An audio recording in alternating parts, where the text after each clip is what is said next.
not worry about it. That is one of the things we're going to be focusing on for sure. So I love it, Amy, that you're just breaking through that resistance, getting out there. Yay, Serena's here. Mercury retrograde. Woo, woo. Good morning, ladies. Good morning. Good morning. Aren't we lucky to have Megan Ely with us this morning? Yeah. Yes. Really beautiful this morning, Megan. Welcome to the call. Thank you. Hello, ladies. What did I miss, Megan?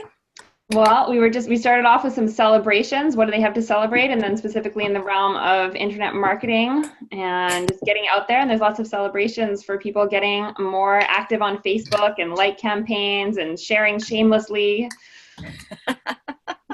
I love it. Sharing shamelessly.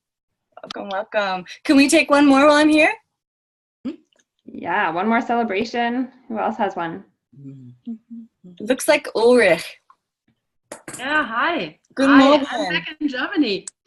And I was in Munich and I participated in a speaker slam and we won a world record. We broke an existing world record in a speaker slam. We had 58 participants and the best is that it will be broadcasted on TV. And so I could get the video with the sign of the broadcasting company, and so I can use it for my website and also for Facebook or whatever. Congratulations. Wow. Thank you. Busy. Well done, well done. And what a great tip, Ulrich, too. What a great tip for everybody else. When you do something like that, make sure you get your video, make sure you get copies of those images or the video when you have been speaking so that you can use that in a promo reel on your site. Big kiss for you, Ulrich. Okay, so I'm just gonna out myself that I'm still landing. I'm like, whoa! The nervousness that happens when technology just crashes, right? And this call today is all about like getting you more involved in technology. So I just want to preface that everything has a shadow side, right? Everything has a, oh my God, it didn't go the way I thought. Everything has a, oh my God, this is amazing. Someone shared my page 1,300 times. Everyone has a, oh my God, there's a misspelling in my text and 1,300 people saw it, right? Because what I love to remind us all is that our business, our message, our clients, we're not thing. And what Shannon Fisher so beautifully reminds us is that when Mercury goes into retrograde, it's not an excuse like everything goes to hell in a handbasket. It's that there is a planet, one of the biggest planets in our solar system. And at certain times of the year, that giant mass leans back and looks like it's pulling backwards. And that slows everything down on our planet, Earth, which is smaller. And so I just want to remind us all not to take things so personally when things start to get strange or things start to break down, because that's where we start to self-sabotage. When we think that we're in control of the universe, when we've done our very best and things start not, we don't get the results that we want. To remind ourselves that we're not outside of nature, that we're doing our best, and hopefully, right, we can get back in the game and Mercury will do its thing and the rain will stop and we'll reboot our computer and we'll get back online. So I'd like everyone to unmute the lines when I count to 3 and just give a big for not taking it too personally. 1, 2, 3. Taking it personally. Not taking it personally. Not taking it personally. I love some of you women who are already getting into your body and letting yourselves know that your body doesn't need to take it personally. You don't need to take the tension up into your neck or into your belly, right? Don't take it personally. Well done. You don't have to all do it by yesterday. And you don't have to do it by yesterday. Thank you, Kaya. Thank you. Beautiful. So go ahead and mute your lines again.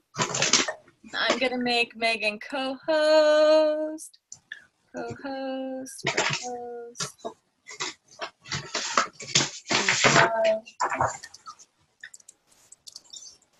Good, good, good. So Megan, I'm going to give you the privilege if someone hasn't remuted themselves and there's some static, just go over there and mute them all and it won't mute us and we can keep on going on. Totally, thank you. But it didn't show me as co-host, it showed Heidi as co-host. Oh, that's so exciting. So I'd love to just give Heidi that responsibility, but I think it's more appropriate if I... And on it goes. See if that one works. See, this is so perfect. We're just showing them how when you work with technology, this is what happened. This is actually all planned for you. Yeah, this is all planned so you ladies don't have to take it so personally. Well, I just got a computer with a camera on it, so it's my first time of being visible. So I went from visible to being co-host just like that. Yay! Yeah. So, as you all know, today is our Q&A call, our monthly Q&A call around why internet marketing matters. And as you know, today we have Megan Neely here. She is from our Leverage program, and she's been using, in particular, Facebook Lives and online launching and telesummits to build her list into the thousands and do six-figure launch. And she's had tons of success. And I just have to say, Megan, being next to you on the call today, there's a little relief because I have dreamed of doing a telesummit, and they mostly are nightmares in my head. I've never had the courage to do that. And I've watched you walk through 2 of them super successfully. And so I'm really stoked that you're here to share with us what you've learned in Leverage.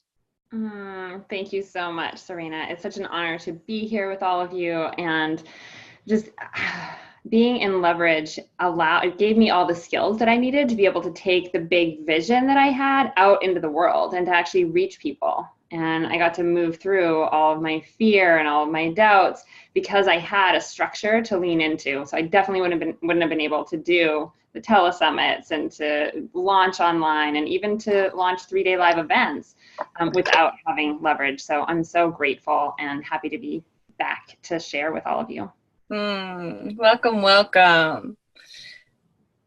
So what Megan is sharing is a lot about lead generation, right? When we get out online and we start creating these digital relationships, what we're creating is lead generation. What we talked about on the last call, the 3, I would like houses of your business are lead generation, sales, and fulfillment. And so every day, every week, every month, every year you're working on your business, you're taking turns entering into those 3 houses and making sure that those systems are in place. And digital marketing helps the lead generation for sure, which leads to sales and ultimately fulfillment with your clients. So before we dive totally into strategy, I want to make sure that everyone's oriented to your handouts because we're going to be going over your handout today. And I think the first one is about the emails, how many emails to send. And there's lots of facts and figures on that. So I want you ladies to be able to follow along with that and take notes on that. Because it's one of the places that we often hit the deer in the headlight syndrome. And I also want to mention that if you haven't already used all of your coaching sessions, it's more than time to use them. So you have until the end of this month to use them, end of March. And unfortunately, my schedule is all full. So if you are one of my people and you still have some sessions open, you are more than welcome to reach out to Claire and Shannon, who are highly skilled coaches, and they will fulfill on the last of your coaching sessions. They also have access to all the notes I've taken with you. So if you're one of my ladies, they will get information to that so they can totally help you. But make sure you claim your coaching sessions by the end of the month because they do expire. Also want to remind you about graduation day, which is April 18th. And our mastermind is on April 11th. So remember, those are swapped. Mastermind is coming first on the 11th, and our graduation day is on the 18th. And I just want to say, ladies, if you here are on the call, you are the ones who have decided to finish strong. So I want to recommend you take it all the way to the end. last mastermind call will be very powerful for you. And you may even make more connections with some of the women you've longed to make connections with, but you haven't until that last day you miraculously get put in a mastermind group with them.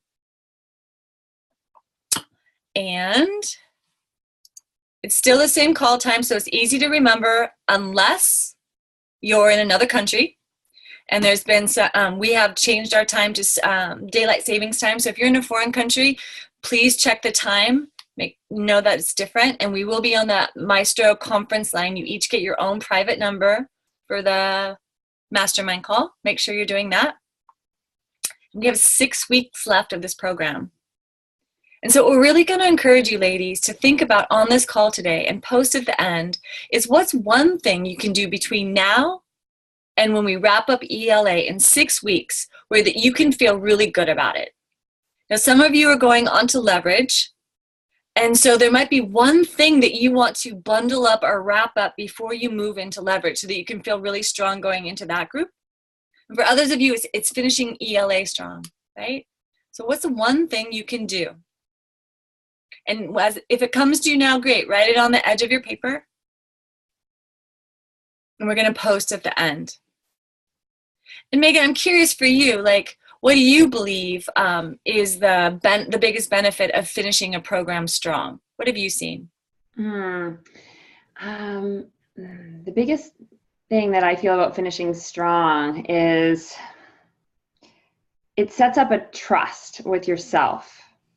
So it's never about a program giving you everything that you want or another person giving everything that you want. It's about you showing up fully and knowing that you can actually rely on yourself and you can trust yourself to show up fully in any situation. And I've definitely needed that many, many, many times when I've been, deep in a launch and totally wanting to just pull the blankets over my head and stop. And practicing by actually showing up to all the calls has been one of the things that I'm like, okay, well, I know I can show up to all the calls. I showed up to all the leverage calls. I showed up to all the retreats. I can show up for myself too. Yeah. So using this as a training ground to build that trust relationship with yourself, that'll take you far. I love that you said that because it's such a twist, right? I don't know about you all, but I have a deep rebel inside of me. And so when I don't get the success I need, I often like to put it on authority or the thing that said it was going to promise something. And that hasn't really benefited me a lot in my life because my rebel's got a lot of power.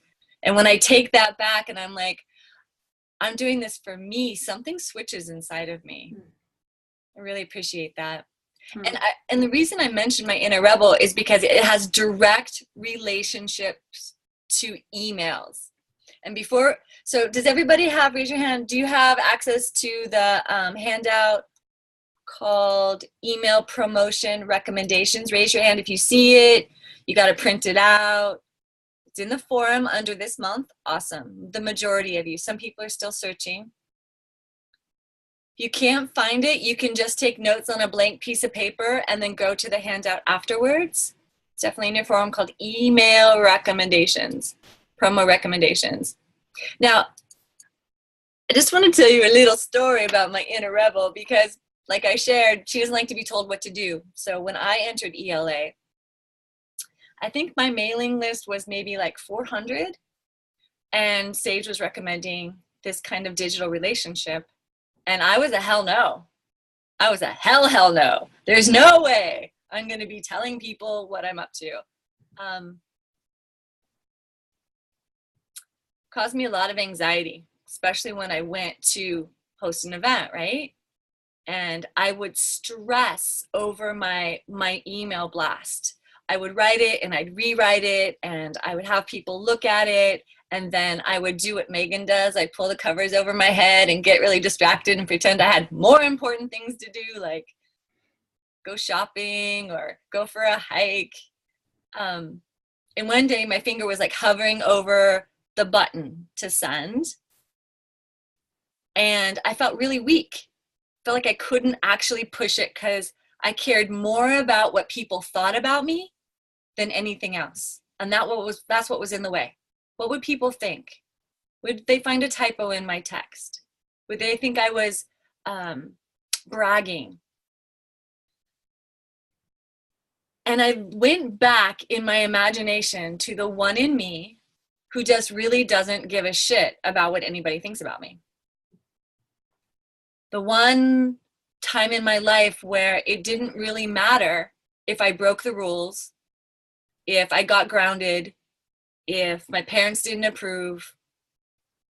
And I hit upon my gold mines.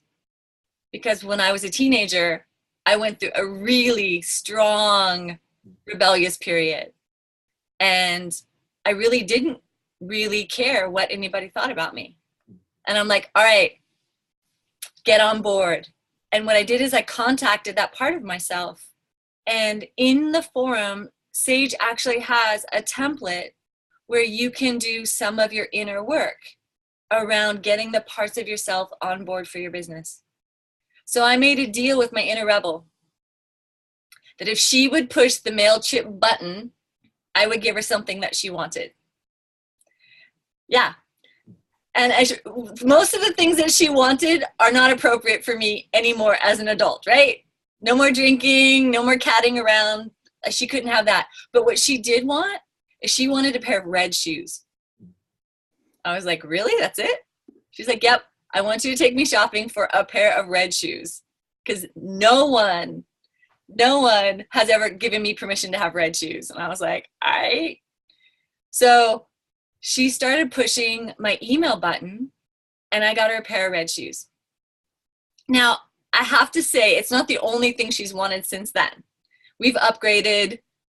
She got a pair of sparkly stilettos. She likes shoes. Who knew? So I get to reward myself and her with shoes, and she pushes my button. And I have to tell you that I have gotten stronger and stronger pushing that email button. And it's very similar to what Sage said last week about making videos. Sage was sharing, like, the first time she made a video, it was like pulling teeth and it was horrible. And then the more she did it, the more confident she got. And I want to say that's similar in my experience with sending email blasts. And I want to suggest for you ladies that however many emails you decide to send to your list, however many times you decide to post on Facebook, just claim a number. Claim a number that feels like a stretch for you, but not an obstacle. You don't have to send as many as we do at Women Rocking Business, because we've been at it for years, right? We've broken through a lot of barriers. So pick a goal that feels sustainable for you, all right? So let's go through this handout together so you can wrap your mind around what we're up to. You have chocolate in the left-hand side of your mouth. Excuse me? Serena, you have food on the left-hand side of your mouth. I have food on the left-hand side of my mouth. I had to tell you right here. Yeah, you got it. I take you very much. So what we're recommending is you always list, you always send your email list 3 to 7 times for any event, whether you're speaking live or it's a virtual event. And keep in mind, you can start emailing your list before the recommended time frame below, but we want you to first seed the opportunity without letting people register yet. So the example here is something like, I email my list 6 weeks or so before my launch, right? Sage puts an email out, says that she's doing Events That Change Lives program, and she starts giving them information about why leading events is one of the fastest ways to grow the business. So in some ways, this is a very generous email. It's not an ask. It's just a letting people know. And you can do that up to 6 weeks before your event. And why you might send 3 to 6 out is because people don't read their emails. And a lot of people don't plan 6 weeks before they're going to do something. Some people don't plan until a week before, but some people do. So you really want to let them know 6 weeks in advance. Now, for a 2-hour or less workshop, you might start emailing your list and promoting 1 to 2 weeks prior. For a 2 to 3 day workshop, 3 to 12 weeks prior, right? And that has to do with helping people block out their time, because obviously a 2 or 3 day workshop is more of a time commitment, So they might have to juggle more things. If it's just 2 hours, they probably don't need to juggle that many things. And then for an online video, telesummit, or webinar, we recommend you start promoting 3 to 7 days in advance. So here's some of the most often asked questions. How often should I email my list for maximum results? Should it be twice a week, every day? Well, in our opinion, we believe email is more like social media than people think. So you can email significantly more than you think without destroying your reputation. If you only post once a day on Facebook, it's not likely your followers will care very much, right? But if you post multiple times a day, you'll probably get more traction. Now, we're not telling you to send emails 5 times a day. That would be like social media. People don't like that in emails. But we are telling you that you can send more emails than you think. So for example, for our 3-week launch, we were sending 1 email every day in the AM and then resending to unopens in the evening. And the results were amazing. We increased our revenue by 20% when we sent more emails, and we get to serve more people. So the effectiveness of your influence on your followers is determined by how many times they read your messages. The average amount of messages people read is optimized by sending more frequently. So here's the takeaway. You might be sending too few emails. If you're not emailing your list at least a minimum of 3 days a week during the launch, then make that your first goal. From there, you can use this progression to help you determine what you're most comfortable with by optimizing your communication with your followers. Is this making sense, ladies? Yeah. Huh, Ra? I saw you. What's coming up for you, Ra?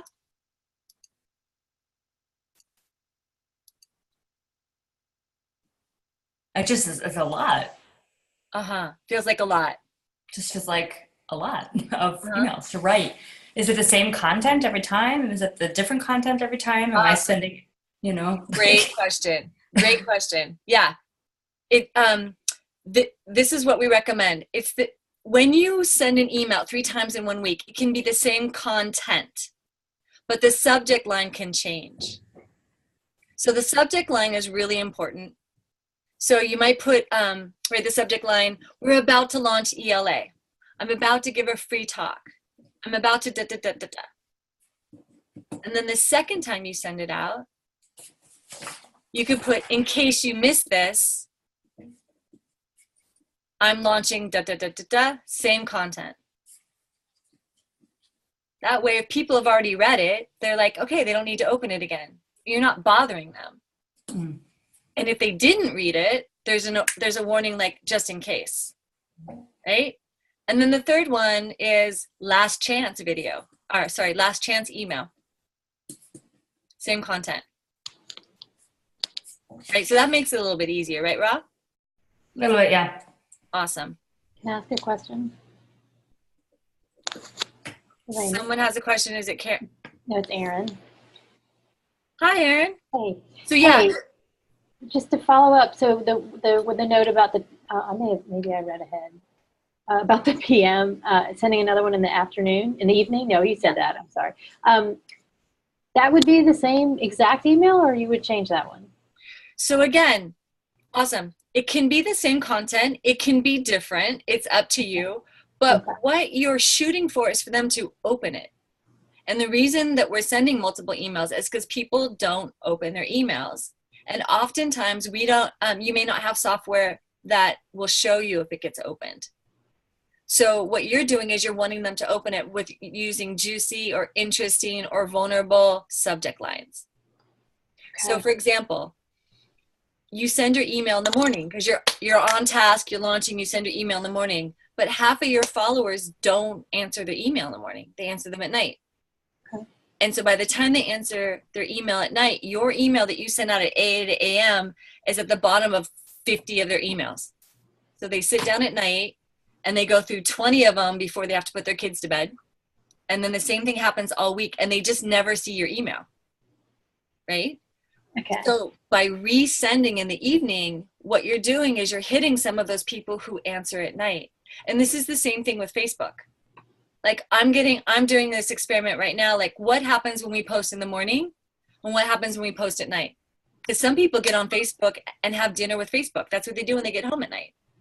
Other people are having their tea with Facebook. So posting in the morning and the evening is catching both of those waves. Does that make sense, Erin?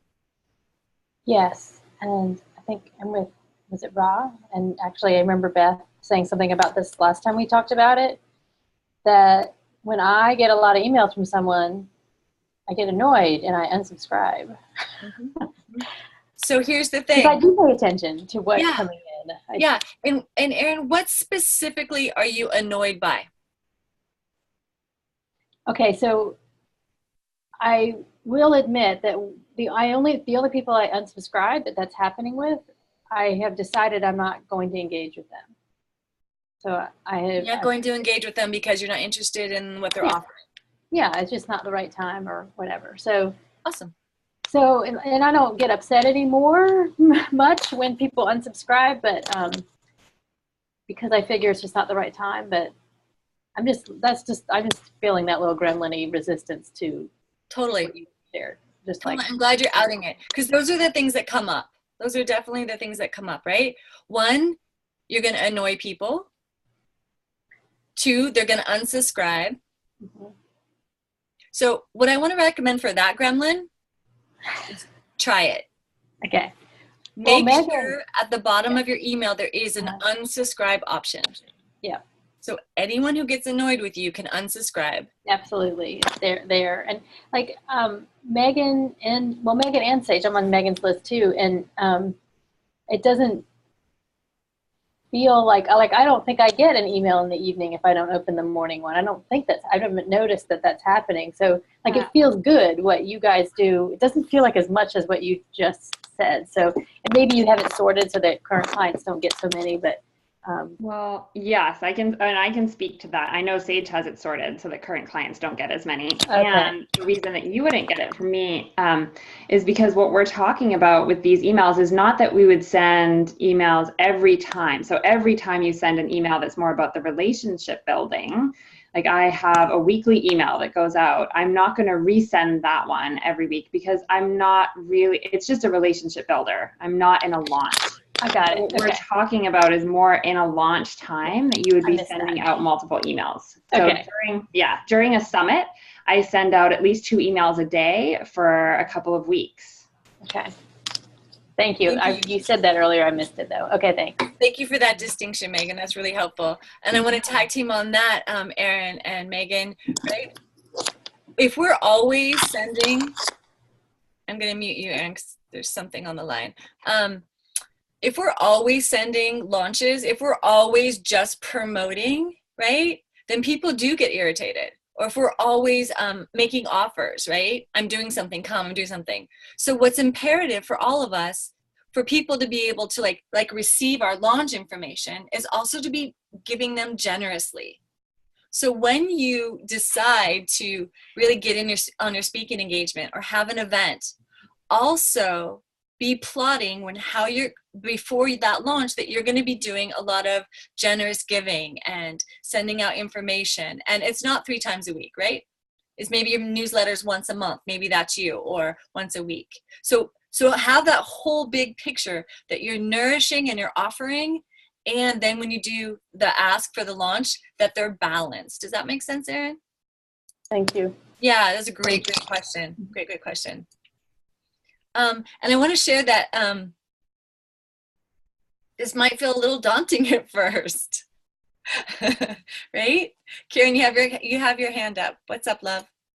Yeah, so I'm a real newbie, so I'm trying to understand.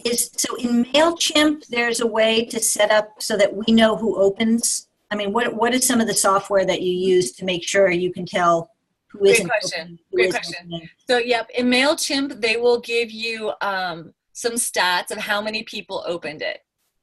They won't tell you who exactly in that software system. Evidently, Entreport is a more sophisticated system that will tell you which list, and you can do segmentations. You can do segmentations on MailChimp as well.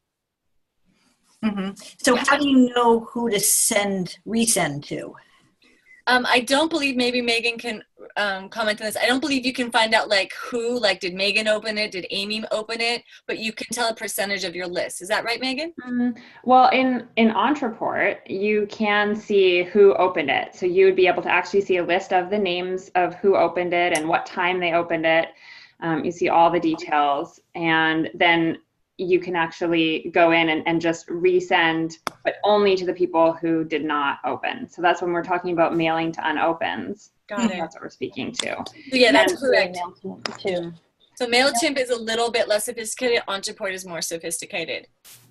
Yeah, when I was first starting my business, I used MailChimp as well. By the time I was in Leverage, I switched over to Ontraport because it just made sense, especially when you're starting to have more affiliate partners and you're sending emails for other people, which I also wanted to add in for those of you who feel like, oh, this is daunting, I can't imagine writing all this content. I actually only write the content for about half of my emails. The rest are affiliate sharing, where I'm sharing generously about other people and their amazing offerings and sharing stories about how we're connected and how it could support my community. So that's another piece that you get to learn more about in Leverage, so that you're actually working less, but you're getting to have a bigger impact and give more generously to your community. Beautiful. Beautiful. The other thing I do is, and Sage does as well, is we save all our emails.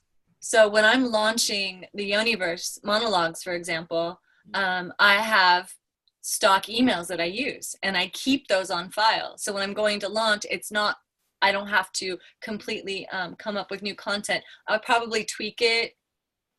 I upload some new photos. I definitely change the subject line, but I don't create it from scratch every time, because I'm up to the same thing.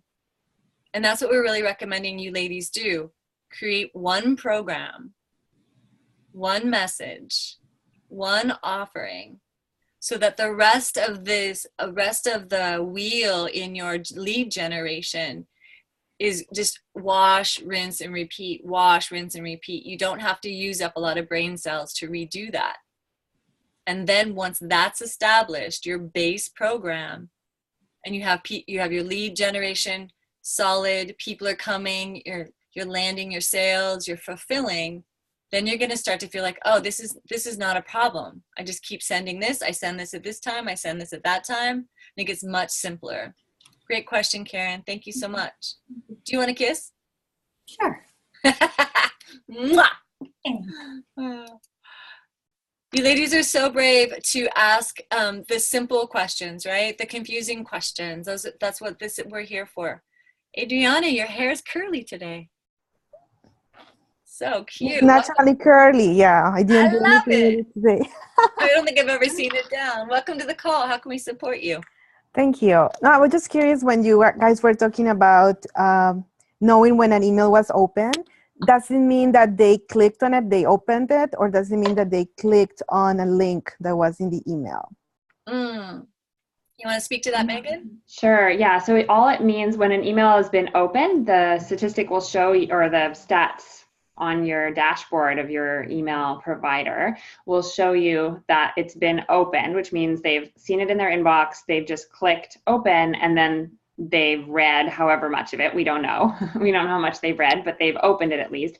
Then there'll be actually stats for every link they click. So you can track who's actually gone to a next page. So if you were offering a webinar, for instance, or you wanted to get people over to your Facebook group, then you would be able to see, oh, there's 12 people have actually clicked that link and gone over there. Now, have those 12 people actually registered when they went to the next step? Do you have that information? If they didn't, you could actually send a custom email to them that says, hey, noticed you hopped over here, but we didn't get you added into the group, and here's your opportunity to jump in. You can really hone it down and customize. And what I would say is, this is why there's someone like Jen Sebastian, because it can become a full-time job to do all of these intricate tracking and following up with people. And in the beginning, it's just about getting consistent and actually saying, I'm going to send the email. And so for me, my first step was to commit to myself, back to that trust piece, that I was going to send an email every week. And then when I'm in launch, commit to send to unopens. So I would say just try to, as Sage is always saying, kiss, keep it simple, sister. Just do the basic, simple things first, which is getting in a rhythm of sending out consistent emails, and then at least follow up when you're in a launch with sending to unopens. Yeah. So I have another question. It's about, I'm curious why some of Sage's emails go to my junk mail, like, the box. Mm-hmm. I have a Yahoo account and I don't understand because she's like, I've been with Sage for a year, so I should be getting them right into my inbox. So I wonder how much of this is happening with other email accounts like Google or ones that I'm not even aware of. Yeah. How can I just prevent this from happening, to the people that I am trying to send emails to? That's a really great question. Because so many people are using email for promoting events and things like that, both Yahoo and Google are putting some filters on because people's emails are getting inundated. And that's what our biggest fear is, right? We'll be part of that. So one of the ways that you can avoid your emails going into junk mail is to have some of your emails be engaging so that people are actually responding to you. Because that's how those emails end up in your primary email box.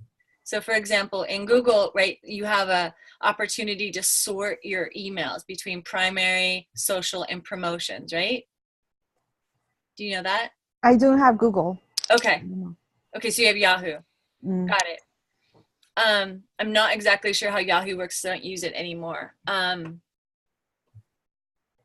However, it's probably beneficial for that because when you get Sage's emails, she's probably letting you know things are happening and you're not answering those emails. Because those were like for ELA, for women rocking business, stuff that I am like, not caring clients. Yeah, exactly. I wasn't opening them. So if you're not corresponding with those emails coming to you, Yahoo sees those as junk or promotion in Google, and they move them to a different file. So does that make sense? If you're not responding to them because they're just like, it's just someone soliciting you, even though that's not true with you and Sage. So for your emails to your participants, consider putting some questions, some engaging questions in your emails, or consider like what I did with one of my emails, because I didn't know where they were landing either. Before I did my launch, I sent an email to all of my girlfriends, just 10 of them. And I asked them a question to respond back to me, and they all responded to me. So in all of their email boxes, all of a sudden, all those emails showed up as like, we're in communication. I want to hear this. So then I started doing that with my greater list. Like I put out an email, something like, if there's one thing that you wanted to know about women's sexuality, what would it be? And I got all these emails flying back. So all of my emails were getting now into their primary box. Does that make sense? Yeah, thank you. Yeah, you're welcome. Big kiss for you. So yeah, for me. Karen, did you have another question? I'm going to go to Deborah first. Okay, we'll be back. Good morning, Deborah. Good morning. I think I may have asked this before, but I'm not certain. So obviously, I want people to be opting in. I want them to fully be engaged and subscribed, and I want to have the unsubscribe link at the bottom of every email. One of the things that I've noticed about Sage's emails is I only have the option to unsubscribe versus update my email address. And I'm wondering about, are there any particular reasons why Sage does that? I'm not sure what you might do, Megan, or you, Serena, because there are times in various and sundry emails that I get, I don't want to unsubscribe. I want to update my email address where I'm receiving the information. Got it. Megan, do you have an answer to that one? Well, the most basic answer is just it's the automatic piece that Entreport adds in at the bottom of an email. So I think that could be the answer, that it's just what Entreport does is give you the unsubscribe box that's in there. It doesn't give us automatically that option to update the email. So I don't have it on mine either. Okay. So you can't configure it so that you have the option to update? Might be able to. Okay. I don't know. I haven't tried. Okay. The one thing that's happened with me, Deborah, is I will get from time to time emails from people that say I've updated my email address. And so I'll go in and I'll hand do it. Mm-hmm. Now, this isn't a solution if you're having thousands of people do this to you, but in my experience, it's a handful. And I take that on as my responsibility because I want my list to stay with me. So if someone has reached out to me and said, hey, I've switched my email, like I go ahead and track that because I want them to stay with me. So, sorry. And so do you have a, on your mailer, is there a respond address that someone can do that? Oh yeah. Okay. Yep. Okay. Absolutely. So that, all right, that's good. So then that sounds like it may be something specific to the program that one is using for a mailer, and that it may be agnostic. You may be able to program it in such a way so it meets your needs or desires, unsubscribe versus. Okay, that's one. Number two was Yahoo also sorts. Yahoo is following the same thing that Google does in sorting into social and promotions and stuff. Industry standard. Awesome. Thanks for that. So if what you've been doing is just pulling your email into an email client, Outlook, Mac, etc., and not ever going in and looking on your web browser, you may want to go in and on your web browser and reassign categories too. Great. Thank you. Did you have a follow-up question, love? Just those two things. Okay, awesome. Thank you so much. Big kiss for you. Mwah.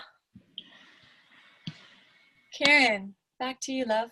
Yeah, just to follow on Adriana's question. So if I'm sending an email from info at my business name, Hub and Spoke Wellness, is that more likely to dump into trash than if I change that address to K. Sessler at Hub and Spoke Wellness?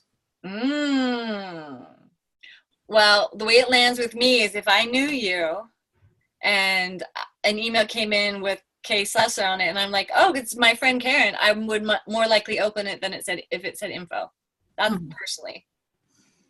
Yeah, I just don't know if Google, their algorithm sends that stuff to trash more likely. Right. And so here's the thing about algorithms, ladies. They're always changing. And so what we're going to recommend you do is do an experiment, right?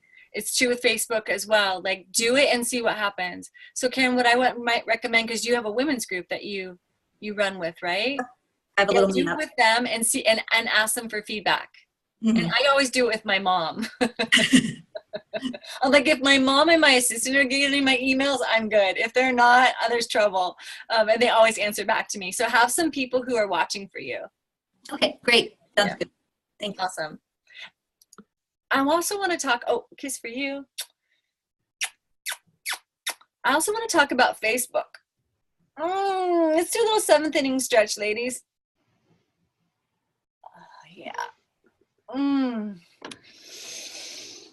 Because Facebook is similar but different, right? Similar but different. And Facebook has some really beautiful things that you can do that you can't do in an email, like videos, right? People can see you live. And studies show that emails are really hot and videos are really hot and people really want to watch them. And so you can get more attention and more visibility with videos. And that's a Facebook thing. And I just want to share with you a little something that happened with me this year with Facebook. So I've been posting on Facebook, rather not a lot because, I don't want everybody looking at me all the time. So I don't post a lot on Facebook. And then here I come along, right? And I'm about to do 6 shows. And I'm like, oh my God, if I just show up and start inviting people to my show out of the blue, they're going to, why would they want to come? So I'm like, okay, I'm going to get visible. So I started off with just letting people know the Yoniverse monologues was coming and inviting them to it. 3 shares was what I got on those invites, right? I did like a save the date thing. 3 shares. So then I was like, okay, I need to get a little braver. I'm going to write a story. I'm just going to write a short little story about my experience, put a picture of me next to it. So there's some brand identification, and I'm going to put it out. That took me 4 months, by the way, to get up the courage to do that. Not only did the picture feel really revealing, so did the story. I'm like, what if people think it's a terrible story? That's not gonna work in my benefit, right? All my gremlins. So I got on my red shoes, I pushed the button, 13 shares and 25 comments. I got to see that 25 people around the world were watching my post. That totally blew my mind. And half of them shared it with someone else. Totally blew my mind. And it gave me so much confidence because all 25 of those comments were really kind and really loving. And they're from men and from women. So from that, I went to a video. And it was a rough video that my assistant shot backstage last year of me just like totally elated, coming off a stage being like, oh my God, the universe is amazing. Men should see this. And women, I was just like totally like exuberant and totally unedited. And we sent that video out and it was seen by 1,307 people. I totally fell off my chair with that one. I'm like, they watched it? No way. Right? That was my progression this year. From that, we've filled the house 2 nights here, right? 2 live events I've done, filled the house, and we have 2 more to go, and tickets are selling. And Robin was there twice. Big kiss for you. Megan was there. So what I want to share, it works even in my like grasshopper steps. My like, I'll try it, see how it works. I'll try this, I'll see how it works. It's working. And I haven't done this all year long, but what it has done is it's given me the confidence to do more of this in my Facebook group, which I've been like avoiding like the plague. Like I have a Facebook group, but like I don't want anyone to see me in there either. And then now I'm like, oh, they can see me because it's working. So what I'd like for us to do is popcorn style. I know this is going to be totally random, but I want to do it anyway. Popcorn style, unmute yourself and let us know if you can at least commit to what you're committing to for. This is not going to work. That's crazy, Serena. Don't do that. We're not going to do that. We're going to do this on Facebook. That's going to be more organized. Woo. What we are going to do is at the end of this call on Facebook, I'm going to ask you, what are you committing to? And what I really want to do is I want to segue into Megan, because Megan has some really interesting information about Facebook Lives, which is a territory I haven't ventured into yet, but she and Sage are making incredible headway there. They're both mavericks in that area. And Megan, will you share about Facebook Lives and what you know about how they work and when to do them? Yes. Yeah. And I just want to also appreciate you, Serena, for working through all your edges to actually share on Facebook and be vulnerable and let us know about the Yoniverse and sharing about your events, and just give an example for those of you who are, who wish that people would share more about what you have going on. So maybe you have a talk coming up and you're thinking, well, I wish my friends would let other people know, but you haven't done the first step to let people know. And then it's hard for them to share. So I know Serena has a show, 2 shows coming up in Oakland, and I have a couple of clients that live in Berkeley and a couple of friends that live over there. And so because Serena had posts and events listed for that, I was able to share with them and then ask, like, who do they know that they can share with? And now I have, one of them is sharing with her whole like LGBTQ group. And she's like, I'm going to ask them all to come. And then another one is saying, oh, I lead a mom's meetup and I'm going to invite my whole meetup to come and send this out to the list. And so that just happened yesterday, and you didn't know, Serena. I know, that's so great. Because there was something that I could easily just pass on and say, here, check this out. And that's what happens. That's the momentum that happens when you actually get out of your own way and just say, here it is, here's my vulnerable offering. And then you have other people in your life who want to let others in their life know about what you're up to. And it can't happen without your first step. Thank you, Megan. Yeah, you're welcome. And Facebook Live. So I had a really wonderful thing happen with Facebook Live this week. And I've been doing Facebook Lives for about 1.5 years now, but I still bump up against stuff around, is now a good time to do it? Like, maybe I should sit down and get all the lighting right and have a script written out and know exactly what I'm going to say and format it. And what I find is when I put all of that effort into organizing the Facebook Live, they usually don't even turn out as well as when I just hold up the phone and share. And this week I had all those thoughts that I wanted to do a video talking about my live event that's happening in the fall. And on Monday afternoon, I happened to be in Monterey, and I stopped at the hotel that I'm hosting the live event in. And I just filmed this short 2-minute video talking about how it was my birthday, and I wanted to share a gift with everybody about that they could grab a free ticket to my live event. And I have had 10 people sign up for the event now, just from that one video post. And I didn't think I was ready. Like, my sales page wasn't totally ready. It wasn't exactly how I wanted it. There were tons of things I would have tweaked and changed.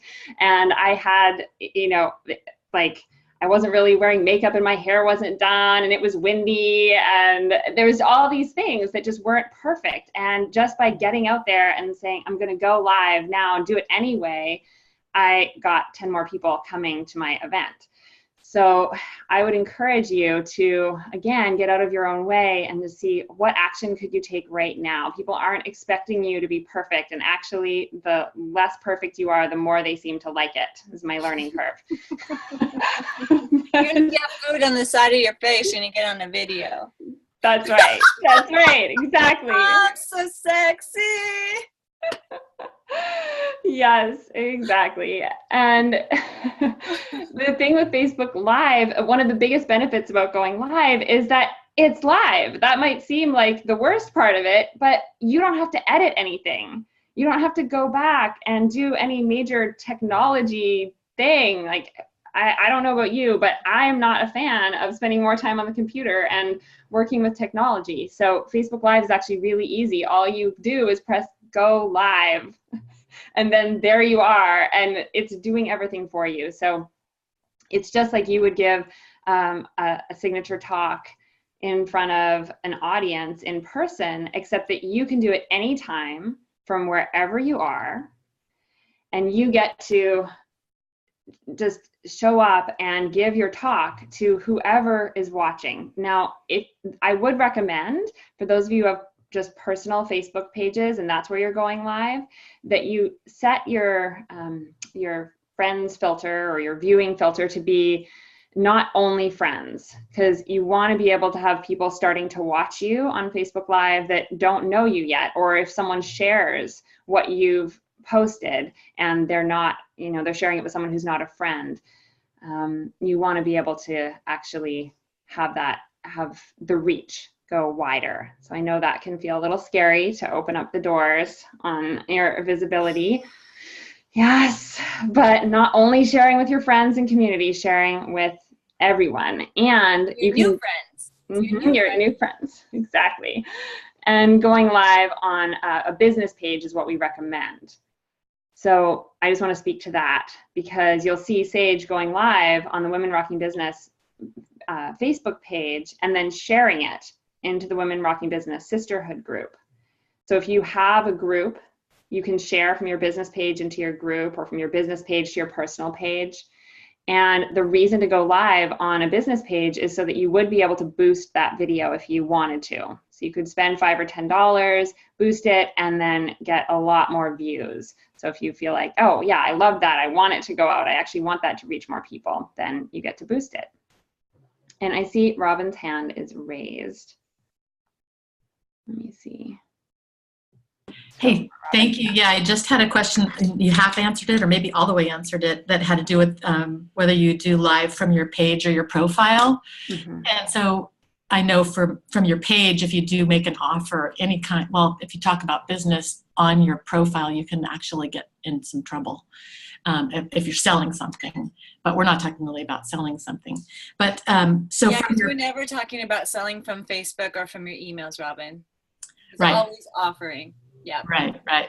So, but that was a question I had, is the value of doing it from your profile or from your page. And let's see, now I've kind of forgotten my question. Because you said you can boost it from your page, etc., and you can pop it into a group. So I guess that's it. Thank you.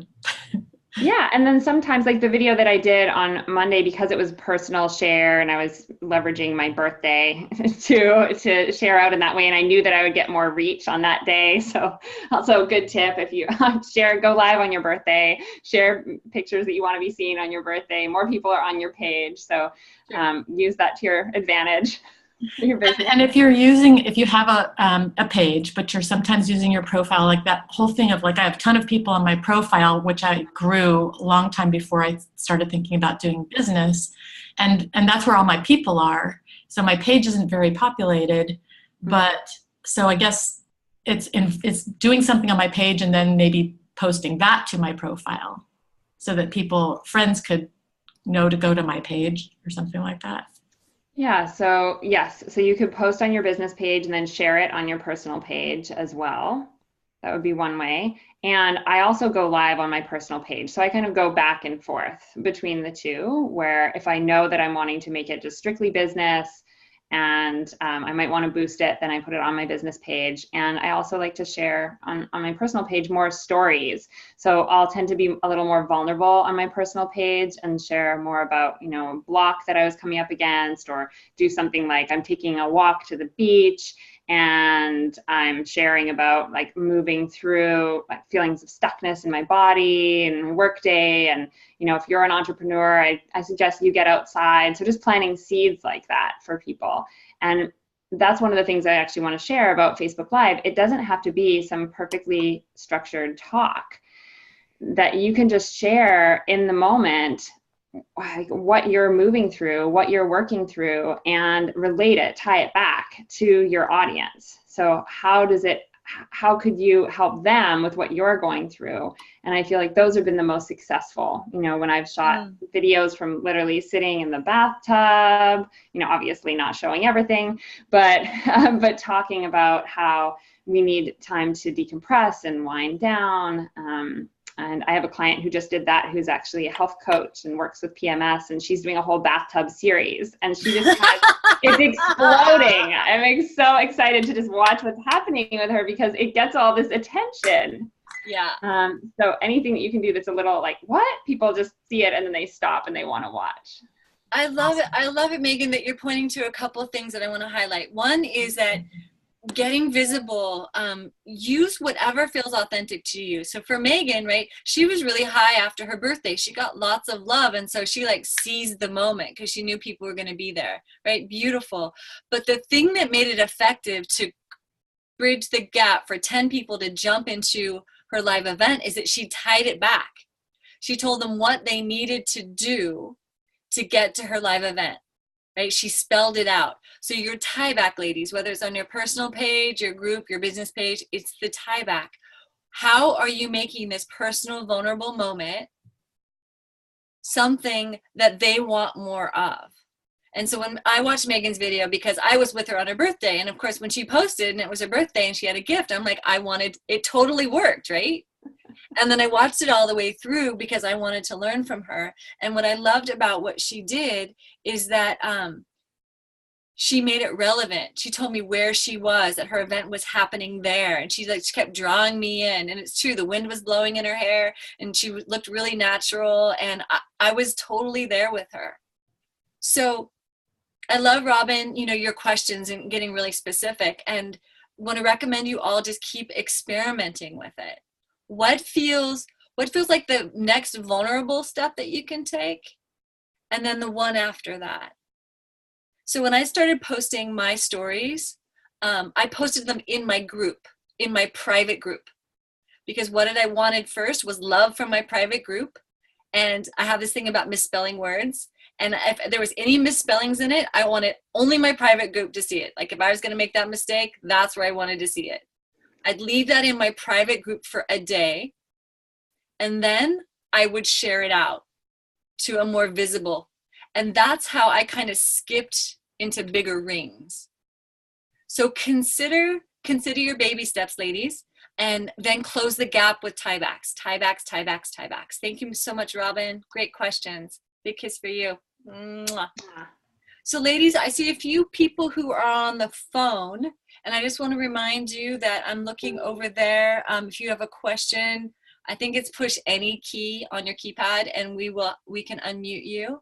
And ladies, no question too big or too small about promotion, right? Today we're talking about digital relationships via email and Facebook.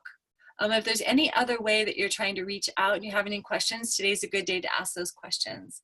Looks like Erin's got another one. Hi, love. How can we support you?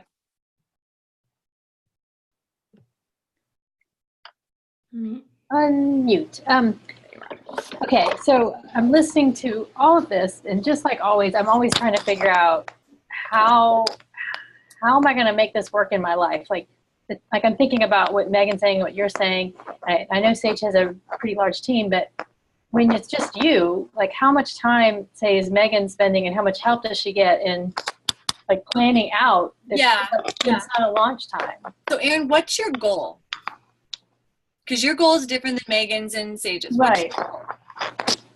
Right. The second, like in the next. Right. You're about to do an email campaign. You're about to reach out. What's your goal? What are you trying to do? You filling a program? You just that's a good question. That's part of the problem, probably. I think like for what's coming up, I would have a goal of filling several group workshops, free workshops. Free workshop. So you're doing a signature talk series to fill a group program. To still right now the group program there's not one. So private clients is what you want? Yeah. Awesome. So you're working on your funnel, getting out in front of people, talking to them. So hopefully you'll have discovery sessions and clients, right? Sounds good. Yeah. Beautiful. So this is an ongoing thing for you because you can keep doing this this campaign and keep filling your private practice until you're full. Mm-hmm. Awesome. So the first thing I'd recommend, right, is setting a date for your signature talks. Yep. Right? You got that? Yeah. I mean, I know that I need to do that first. So that's first. And I think this is where I get stuck. I don't know where to put my time. I have clients, so that's important, and like self-care is important to be able to take care of those clients. So they're there, but like I can see like their commitment to me, our commitment to each other, because they're in packages. So Erin, I'm going to stop you because with all love, this is the spin that's happening. Yeah. Yeah, right here. So let's slow it down. Okay. So the email that you need to be writing right now is a generous one. Okay. Thank you. Can you do it once a week? Can you spend 30 minutes once a week writing a generous email? Just sharing love, things that might help. You're talking about I'm talking about time. Do you have time in your schedule once a week to allot 30 minutes to an email? Yes, you said generous, and I was clarifying like what you mean, like some things of use, not selling things. Right, right. Yes, or offering things. Just yeah. Yeah, and I would like to even combine that with doing some Facebook Live stuff, like just the same content. So again, let's slow down. Let's keep slowing down because that's where it goes, right? Okay. If you can commit to spending 30 minutes every Monday crafting a generous email that you feel good about. Okay. So that's deciding what you're going to write, writing it, drafting it, and scheduling it to send. Whether it sends that day or it sends Tuesday. Okay. Can you commit to that? Yeah, I think it's going to take me longer than 30 minutes, but. How long do you think it'll take? How about an hour? How about an hour? Okay. Awesome. So what I want to recommend, Erin, is that one step. 1 hour on Monday, every Monday, crafting, drafting, and scheduling a generous email is your first step. If you do that every Monday for the next 6 Mondays, then take your next step. Okay. Because here's the thing. If you do that and you set your talk dates, you have that holding you, and you're doing the generous emails, then between those things, the next step, it naturally is going to be, I have to let them know about my launch. I have to let them know about my talk, right? That's what comes next. Okay. And that's key so that people come to your event. If you do those things like a triangle for the next 6 weeks, 8 weeks, then my sense is that will be the confidence to push you into or roll you into the momentum to get you to do the next step. If that's a Facebook Live, great. If that's a group, great. It doesn't matter. But don't go too far ahead, because without those 3 things, you're not creating a funnel, you're not making sales, and you're not fulfilling on your group. And that's what you need to do first for that kind of basic structure. Okay. Thank you for reeling me in. Yeah, totally. And I do it with so much love because, Erin, what's happening for you happened for me too, right? All of these different strategies. How do I implement them? And then I didn't implement all of them because I was overwhelmed and scared. Right? So think of your business. I'll get to you, Kai. Hold on a sec. Think of your business like you're going to college, right? You plan to graduate from college. Every year, you take on a little bit more, freshman, sophomore, junior, senior. And by the time you're a senior, right, you've got a bigger tool belt. So if you just, ladies, all of you, if you just send out generous emails once a week, book signature talks on a regular basis, grow your list and let everyone know what you're up to. If you do that from now until your practice is full, that's your freshman year of college. That's this year of your business. If you have a greater bandwidth because you have an assistant, or you do that in 6 weeks and you're like Megan, you're like, okay, I'm on to the next thing, then great. If you're like me and you go a little bit slower, do that for a year. Keep track of all those generous emails, put them in a file so that you can replicate them, right? Get all those sexy or interesting or alluring subject lines that you send your emails out. Keep a list of those. Like, just be really organized about how this machine goes. Because guess what? At some point, Erin, you might get an assistant for 2 hours a week, and this is her job. And you just send her to your file, and you're like, this is my list of things I send. These are the subject lines. Go for it. And then you can start taking on Facebook Live, or you can start a private group, or you can go to Barcelona, like whatever you want to do. Thank you. You're welcome. Lock the hand. Please just raise your hand if you feel like, the metaphor I'm using is your freshman year in college. If you feel like you're in the freshman year of your business and just doing the generative email once a week, doing the signature talks, awesome. And then launching, that's what you're up to. Great. Awesome. Beautiful, ladies. So just do that well. Do that well. And what I did is I put a list of all the things I wanted to do when I was a senior, right? This was my goal. Facebook Live, groups, that was on my senior list. But I didn't try and tackle it my freshman year because it made me freaky. Right? Yeah. And I just love this analogy because I feel like that's what leverage provides, that it provides this container. It would be almost like if you stopped with ELA, right, that you're only doing the freshman year of college, and think about how much more you got to learn and how you were, held in a container of structure and accountability as you kept going, and you're learning, you're up leveling. So I know many of you are continuing on to leverage, and it's just such a smart choice, because then you're able to lean into this accountability and structure that's already in place for you. And one of the things I noticed is when I wasn't in a program, I would spin out really regularly, and I would think all these exact same things that you are expressing, Erin.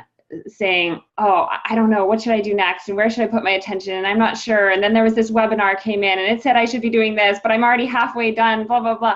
And being in leverage, I just stopped all that shit and said, oh, what's Sage saying to do next? I'm going to do that thing, just that one piece. And then I'll come back next week and see what I'm supposed to do next. So for those of you who feel like you can spin out and you need more structure around you, it's just it's so good to be able to lean in and push back against that. I totally agree. Having an outside mind, a coach or a mentor that's seen not only all the work that you've done to get here, Erin, because you've been really working this program. You really have. And you've come through amazing obstacles, and it's not over yet, right? Your business is something that's continuing. So to have someone outside of you being like, oh my God, you're doing so amazing. This is working. Pause. Let's hold you accountable to 1 or 2 things this week and check in next week. It's huge. Yep. I jumped into leverage after ELA because my Revel is not a good accountability partner. She's great at pushing the MailChimp button, but after that, she's not good at holding me accountable. I needed a grown-up for that. Kai, did you still have a question? Try, you're muted. Am I muted? Can you hear me? I'm muted now. Yeah. Okay. So I really love this. Thank you, Erin, for going back through this, because it's just like, oh my God, there's so many pieces. Where do you go? And just going through like building the email list, signature talks, growing your list, building your private practice, and then from your private practice going into group programs, if you want to do group programs. Right. And you're saying different pieces like in your senior year, it's like the Facebook Live. Like I would love to do that now. So it's like, to be able to feed that into really building your email list. Yeah, Kai, and that's the beauty of it, right? Each of you is going to create a program that's unique and original unto yourself. So Kai, if you want to do Facebook Lives because you're hot on that and you want that in your freshman year and this year, yeah, totally go for it.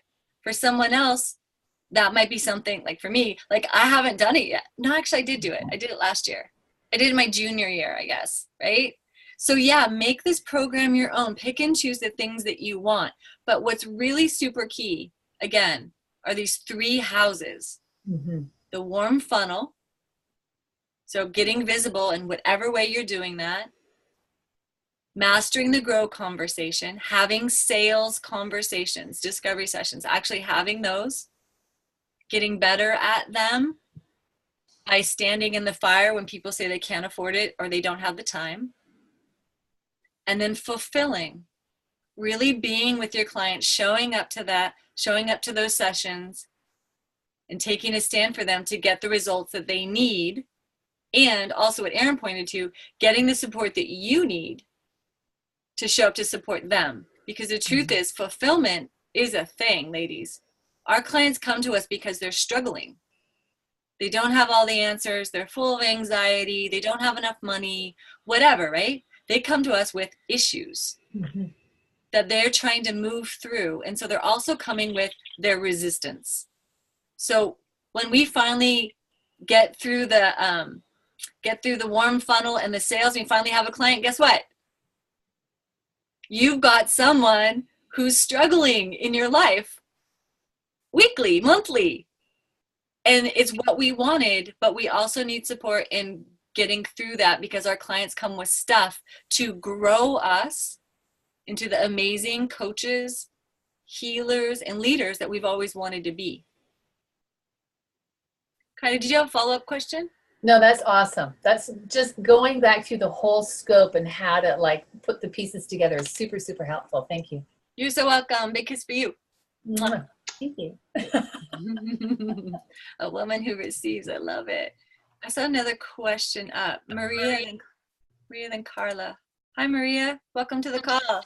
Good morning. Aloha. So I really appreciate all of the things that have been discussed because I'm still in that sort of spin place, but also I've jumped in. I've got a series of 3 signature talks now. I mean, I did my first one at Luma in Santa Cruz. Yay! So for these next 3 months, now there's the content for these free talks, there's the follow-up, but I mean, already things are coming at me. So I mean, like Luma said, they've got to look into, do I need liability insurance? It's like, and then there's already some questions on their Facebook page. Well, how do I answer questions on? So these questions just are flying already. Yeah. And so I'm wondering, like, as I start to structure this, I tend to jump into things and then things start happening. Yeah. And You're so, experiential learner. That's awesome. yeah, right. If I wait to do it, I'll never do it. So I jump in and then things are happening, but they're happening fast. And so this whole idea of even email, like I've got Gmail, and so I can barely even handle the social, the promotional, the personal, but thinking down the line, there's MailChimp, there's Entreport. What I'm gonna about? Stop you right here, thinking down the line. I already heard you say there's things coming at you right now. What is it right now that you need support on? The whole email, keeping up with email. Yeah. And awesome. So you would recommend just stay with Gmail right now. Don't think about Entreport or Coaches Console or MailChimp or any of those. I wouldn't. In freshman year. I wouldn't. You have Gmail and you have a way to blast your email list. Is that right? Are you on a MailChimp or an Entreport? No, that's my question. Got it. So that would be the next step for you. Right. Maria? So MailChimp, Entreport. What about Coaches Console? We heard about Coaches Console. How do I know what to pick? Wouldn't it be nice if I could just tell you? I have a little pill for you. Here you go. So I can. Megan's got a pill. Go, Megan. I do. I have the magic pill, which is, Maria, it doesn't matter what you pick because you can change it at any time. That's the amazing thing. I've changed mail providers 3 times. And it's no big deal. It's no big deal because you just it's your email list and you just export it as a little file and then you import it over here and there's little videos on Google that tell you exactly how to do that. It's super easy. So I can just hire somebody. Start with the, yes, you can do that too. I was a do everything myself person. So not anymore. I love that answer, Megan. And what I want to add to that is exactly that, Maria, that Coaches Console is like the most sophisticated, is going to takes the most time. I think Entreport's under that, and I think MailChimp is the simplest. Mm-hmm. So MailChimp is going to be the simplest. Mm-hmm. So when you look at your life and look what you're available for, you might consider those 3 tiers.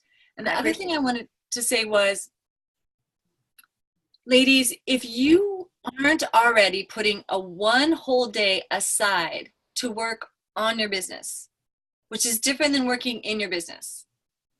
On your business is like a day of admin where you're doing stuff like this, Maria. You're getting MailChimp organized. You're checking out if you're not spending a whole day on that, and when I mean a whole day, it might be 4 hours, 6 hours, might be 8 hours, depending on how you work, right? But a whole day where you're not seeing clients, you're just doing the ticka, right? Consider really strongly doing that. And then you have other days for fulfilling with your clients. Because what I notice for myself is it's different parts of my brains do different things. And I can definitely multitask. But I give more fulfilling sessions to my clients when I'm just having a client day. And I'm giving myself to them, and I'm not toggling back between like, did I get my MailChimp out? When is my doctor's appointment? If I do all of those tasking things on one day, and then I reward myself at the end of the day, not with red shoes, but with something delicious like dancing, then my life is way more enjoyable and I show up to my clients more filled up. So Maria, do you have a time in your week where you set aside just for admin on your business? I will. Awesome. What day are you going to choose? Monday. Mm-hmm. That makes sense. And how are you going to reward yourself at the end of the day for like saying, Monday's my day, I'm going to do all these things I don't really like to do or I'm not good at, or And then I'll go for a walk. Nice. You live in Arizona, right? No, California, Santa Cruz. I'm in Santa Cruz. Right now I'm in Hawaii, but normally No wonder I'm having a hard time keeping track of you. Now I travel a lot, and so I'm in Montana with the kids. I'm in Cal. My home base is SoCal.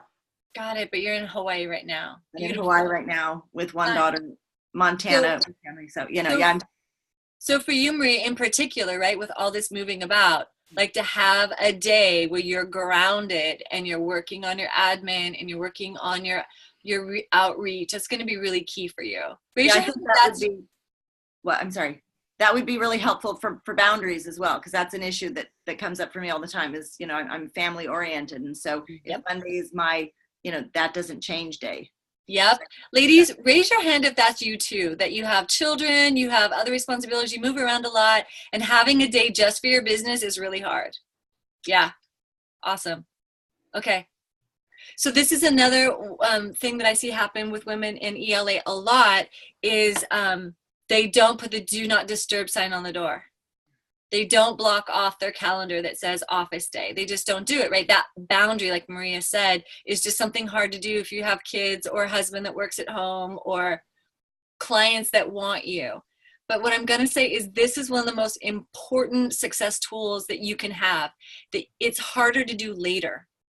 If you do it now, if you block off that Monday or that Tuesday afternoon, and you just keep fortifying that this is my office day, it'll be so much easier to do now rather than later when you're really busy, because no one will be used to you creating that boundary and it'll be harder to set up when you're busy. So commit to doing it now if you can. Maria, great questions. Thank you for your vulnerability. Really appreciate you. Thank you. Aloha. Aloha. Yes, Carla. Hi. I'm wondering if I missed, did you say, Megan, when the best time to do a Facebook Live is? Because I've been doing them at noon and I get success, but then if I do it later, I don't, and I don't know what to do. Like, I want to optimize my time. Yeah, that's a great question. Great question. So yeah, like Serena was already speaking to, algorithms are constantly changing, and we know that there are certain pockets of time people do check Facebook, just like Serena was saying at the beginning. People might have morning tea, they might have breakfast with Facebook. That's an optimal time. Now, we're in a global environment with Facebook, so that's, you know, it's different all over the world. If more of your population is, you know, are you in East Coast? Yeah. So then, you know, you're doing it at noon, then obviously that's going to be like first thing in the morning in California. And so all those things to consider. And what I would say is just play around with trying a few different times at first before you're committed to a certain time. So you try what happens when you go live first thing in the morning, what happens when you go midday, evening, how many views are you getting before you commit to going live consistently at a certain time. Does that make sense? Yeah. Thanks. Yeah, great. And I do want to say a couple things just about the Facebook ranking that I didn't get to say. So Facebook ranks Facebook Lives higher than if you were to share a video or a written post. So you do get seen more if you're going live. So that is really beneficial. And people are just more likely to watch the video when it's a live video in their feed that's happening and they can engage with you and comment than if you were just posting a recorded video. And I also want to speak to just connecting the dots on, as Serena was saying, to really focus on getting this foundation under you of just sending an email every week for 6 weeks. What would that be like to have that piece? And then the next step could be send an email that says, hey, come join me on Facebook Live at noon today. This is what I'm going to be talking about. And you can have a little blurb in your email of what you want to be sharing about, and then you get people excited to come over and start training them. You're training your clients, your potential clients, to come over and see you on Facebook. So it's not about creating extra projects for yourself, but how can you link the two up? So you already send an email once a week, great. Now that email can start to become the email that lets people know what you're talking about on Facebook. Gorgeous. Love it. Is that helpful, Carla? Yeah. Perfect. Awesome. Thank you. Let's give her a kiss. Looks like, Raul, you got another question burbling up.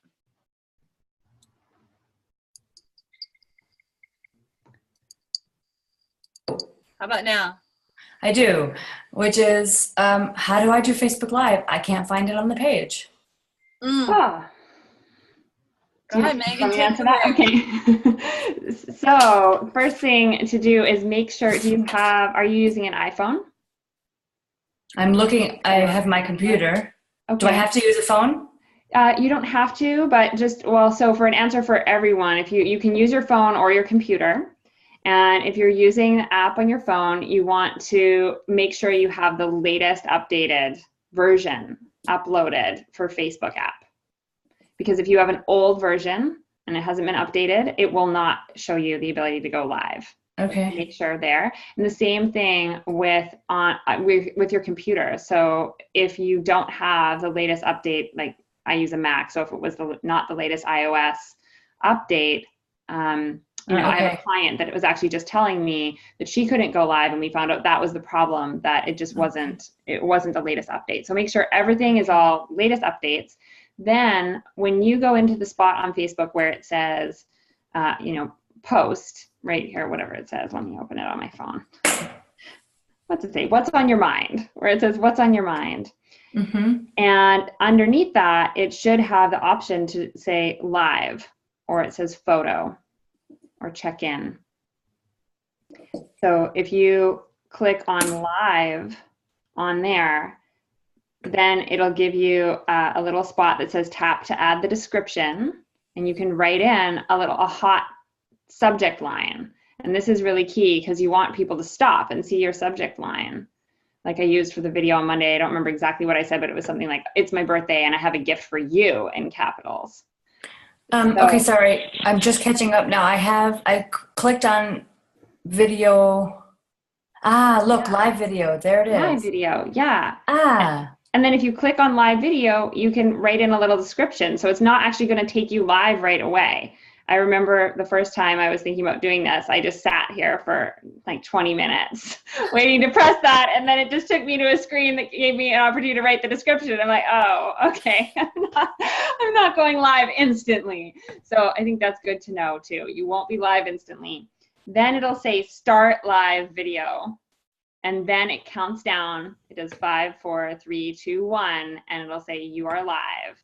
And there'll be a little red box in the corner of the screen that says live, and that's how you know that it's actually working. So this thing, so I see camera and connect. Yep. So you've got to have a camera on your computer. Mm-hmm. Great. Oh, it looks like I need to do updates in order for them to. Mm-hmm. Because I don't have any of those things that you were just telling me about. I see only a live streaming option with all kinds of URL stuff. Okay, so yeah, I would just update it, and then and it can be easier for people to just, if you want to try it from your phone, if you have a smartphone, it can be easier to just do it from there as well, because computer cameras are not always as good as an iPhone camera, for instance, or an Android camera. So I actually use a separate camera attached to my computer that is a far better quality. It's like what I'm using right now is a special, it's called Logitech camera, but external cameras don't always plug in for Facebook Live. So there's lots of techie issues that pop up with that. So when I just want to let go of all that, I just hit live on the phone, and it's easier and the camera's better. Thank you. Great question. Thank you for walking us through that, Megan. Great question. You're welcome. Raw tongue. And on the Facebook page, I just want to acknowledge Sarah for jumping over there and posting what is her big goal for using internet marketing. And ladies, I want to recommend that you jump over there when you can. She's committing to 100 people subscribing out of, having 100 people subscribe out of those 100 having at least 31 a discovery session. And I'm guessing that subscribing to what, Sarah? Tell us what. Were you on the call today, Sarah? I thought I saw you. No worries. Sarah, wherever you are, tell us what they're subscribing to. And I actually jumped on there. I'm excited about this Facebook Live thing. I'm going to jump on the wagon with Kaya and Megan and do live the next couple of days. Yes, I am. So what is your next edge, ladies? What is the next step you can take to get visible? Go to our Facebook page right now and post that as we answer the last couple questions. And I also have another opportunity for you ladies to join Sage and I on our VIP Day Long for Group program. So make sure you stay on the call for that. Tatiana, how can we support you today? I got you. Hi. Hi. Yeah, I have a question. So I am very thorough person. I'm perfectionist. So I do have website with free gift. I have Facebook page. I have Facebook group, but I don't do very much with those. And I have 5 clients. Yay. Yay. But all these clients came from my personal connections, from referral partners. I'm part of the team at naturopathic clinic, of counseling clinic. So my idea is to focus on those channels and attract more private clients and then get them into groups, which sounds very feasible. So just to make sure I understand you, you want to do more word of mouth and networking. That's your channels because it's working for you. Great. That works for you. Works for me this moment. So awesome. I really I see the opportunities, and I see like the more I'll be out there, the more clients I will get from personal connections, right? So my question is, and I'm planning to put more time into online marketing, but do I have to do anything at this moment to keep it going? What is the bare minimum for me just to, or I should like concentrate on, I'm very thorough. Like I need to cover like the bare minimum. I love it. So you have a Facebook group, is that right? Yeah. Awesome. And you have what else? You have a list? I have a fan page. I have a business page. Yep. I have website with free gift, which is not working really, but at least I have the system. So I'm going to ask you, based on all that we've talked about Facebook, so we've given multiple ideas, what's the one thing that you could do and do consistently? Well, I was thinking about getting back to writing blogs. However, writing is not my favorite thing. I put a lot of hours into just writing one article. Great. So your resistance is, I'm not good at it. Awesome. Oh yeah, absolutely. I hear that. Awesome. And I also heard you say that you're interested in it. So what could you commit to around blogging? Well, I was thinking maybe instead of blogging, I can do I would rather do actually video live. It's a stretch, but it's still more doable for me. It takes. So the lesser of two evils, blogging or video live, video live. Exactly. Okay, awesome. Great. She smiled when she said that. She's like, yeah. So awesome. So ladies, watch how we're just following whatever channel of ease and not going towards a thing that she's super resistant to. And in this moment, right? Yes, next absolutely. Okay. So video lives, what can you commit to?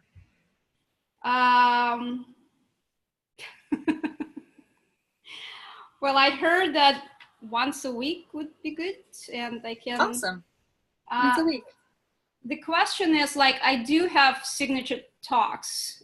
Notice how she's jumping to something else. That's okay. Yeah, signature talks. No, but video live, we're talking about those generous kind of the information that I would share, which so that would be once a week, and then besides that, I can also do the promotional videos as well. Exactly. That's what's leading into your live events is your video lives. You're giving free content, you're teaching, and then you're inviting them to get more in your free talks. Yep. Mm-hmm. So committing to the video lives, can you do one once a week, a Facebook Live?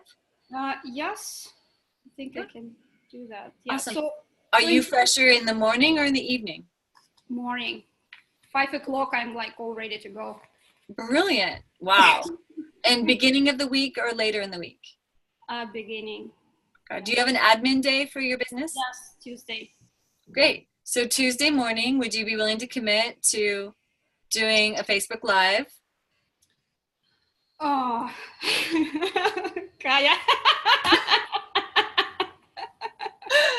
For she 6 weeks. She wants to commit. Okay, so let me ask you a question. I know they're all evils for me, right? So,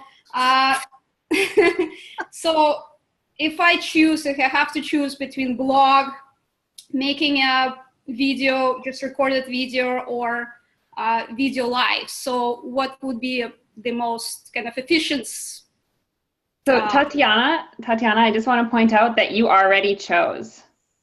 Okay. You chose Facebook Live, and Serena walked you through to find the perfect time to do the Facebook Live, and then you went back to try to choose again. Because No. So that's not allowed. You're going forward. You just keep walking forward, and the next step is, will you commit to going live for 6 weeks and then see what happens? Then you could see what else might you want to do. Yeah. I can do it. I can even start doing live. Like I can start. I can do live video without even announcing it, just to see what happens. Exactly. And what I'm guessing you're gonna need to move you forward, like Megan is suggesting, is some accountability. So who are your people? Kaya. Damn it, she's even here witnessing you take this risky leap. I know. And the beauty of it is, right, that Kaya is also excited about Facebook Live. So you can return the favor to Kaya when she says she wants to do it with you, and she starts, doing her dance of distraction. Just be like, honey, we promised each other. And use the momentum together and love each other up. So when Kaya's posting, you're loving up hers when you're posting. And so you can build that confidence. It'll get easier. It will get easier. Do I have to do it, Serena? I mean, like, I'm getting clients from other channels. So here's the thing, Tatiana.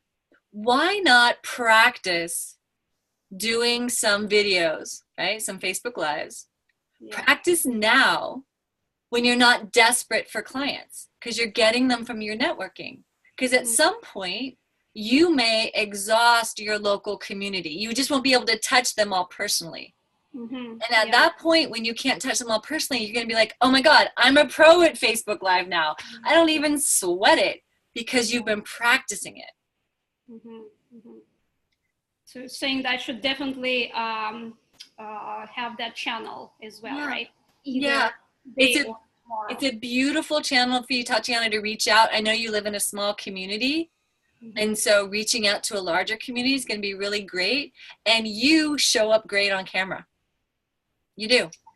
Okay. Your accent is interesting and understandable. You've got a beautiful smile, and I know that you've got great content. So don't make it bigger than it needs to be. Megan was sharing she did 2 minutes yesterday. 2 minutes is your signature story. 2 minutes is a client success story. 2 minutes is one hot tip. 2 minutes is a short story about something that happened to you. Do you want me to do that list again? Yes, please. 2 minutes is your signature story. Yeah. Or a client success story. Or what else did I say? Sure. One hot tip. Or a story, something that happened to you where you had this aha breakthrough moment, like a real life experience.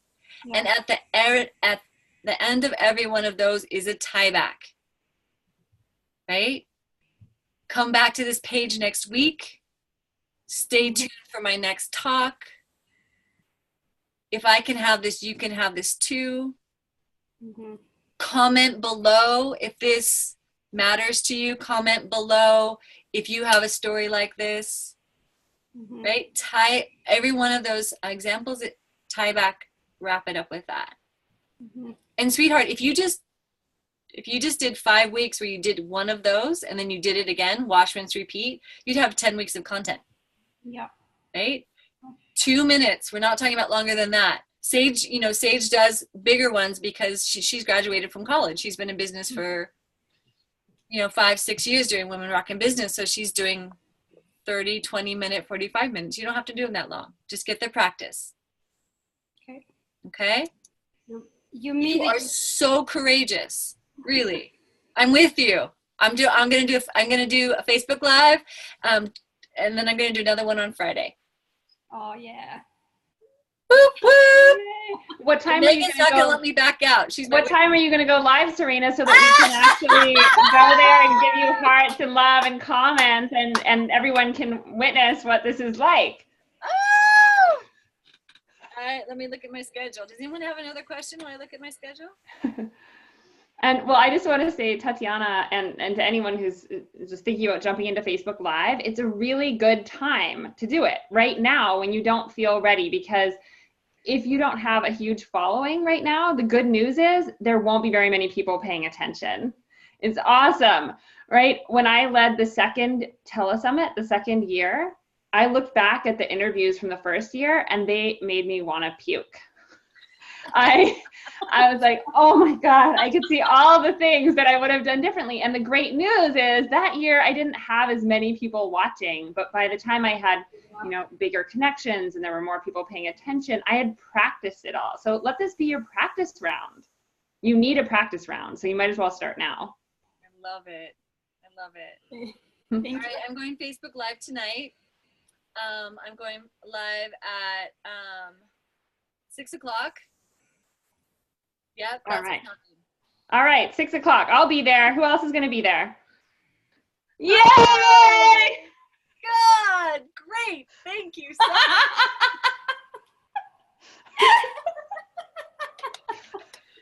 Thank you for helping me up level, ladies. I really appreciate that.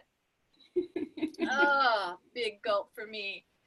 If you don't know this already, Megan is a badass boss and she helps us think like a boss. And one of the things I so love about having her in my life is that she's a yes and person. She's a what, please? Yes. Yes. Yes and. Yes and. Yeah, I saw you guys mouth it. It was beautiful. She's a yes and whenever I'm at that place where I'm giving her my resistance, like I remember the time I told her, I love where I live, but there's no bathtub. And she goes, I think my house was too small. And she goes, well, what about a bathtub outside? I was like, well, yeah, right? Like, it's just not my normal way of thinking. A yes and, because I'm used to giving more airtime to my resistance. Because I've got good reason to be resistant. And I've got good reason to protect myself. And I've got good reason that in the past, when I have tried something new and made a mistake, I've been embarrassed, or I failed, or I didn't do it right, or someone gave me their opinion that didn't feel good. Like, I've got evidence that if I don't do something the right way, that I'm impacted negatively. And what Megan keeps holding me up to again and again and again is the yes and, right? So what if I choose to do a Facebook Live and it's not that great? I can do another one. What if I choose MailChimp and it's not the right system? I can choose Entreport, right? Our lives and our businesses are not sequestered to this first year of business. We will not lose clients. We will not ruin our reputation if we take risks this year and they don't turn out perfectly, right? Each one of you is on that precipice. You've been taking risks all year long in this very safe container of ELA with our sisters. I've heard from multiple people this week alone that you've done over 20 practice discovery sessions with women inside of ELA. That is flippin' brilliant. The next step, discovery sessions with 20 people you don't know, that you have yet to know, right? All of you have been on camera, putting up your hands, being vulnerable, and many of you joined the Bring a Friend contest and the transformation contest where you made videos and you talked about all the things that you got out of this program and you were vulnerable. Some of you were in snowstorms, right? Like, you did that. That was your practice. And all of it from where I'm sitting was so human, so beautiful, and so valuable. Your next step is to get a little bit more visible.